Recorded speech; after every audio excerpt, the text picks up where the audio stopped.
Start. The national agenda has stated in clear and unambiguous terms that my government shall strive to develop a national consensus on all major issues confronting the nation. The problems facing the Indian economy are too many, too complex, and far too important to be subjected to a partisan approach.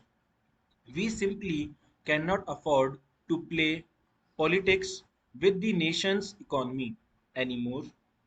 This, indeed, will be the real test of patriotism on the economic front. This point demands candid and even self critical elaboration. The first phase of economic liberalization was launched in 1991. Some of the reforms brought about positive changes. Unfortunately, the measures taken to free the economy were not matched by checks and balances, and we have paid a price for those lapses. Also, the liberalization process suffered from inadequate attention to the eradication of unemployment and too many critical issues in the social sector such as healthcare, education, and housing.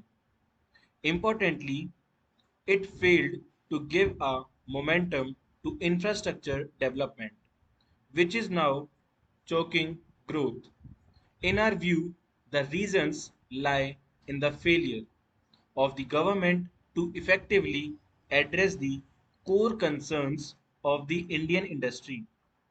They lie in the failure of the Indian industry to appreciate the core concerns of the government.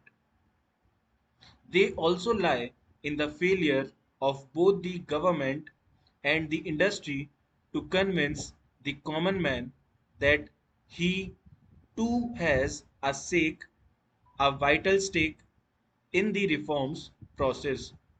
That is why during the election campaign, I repeatedly stressed that India urgently needs to reform the reforms process. To explain what we mean by this, let me first enumerate what I think are the three main complaints of the industry against the government. The three main complaints of the government against the industry, and also the three main complaints of the common man against both the government and the industry. The three chief complaints of the industry against the government are: one industry thinks the government is the root cause of avoidable delays owing to excessive controls. Even after 7 years of reforms, a typical industrialist is forced to spend considerable time in management of the government, then in management of his own business.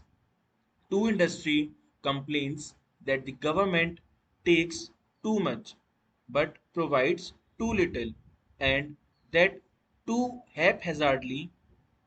3.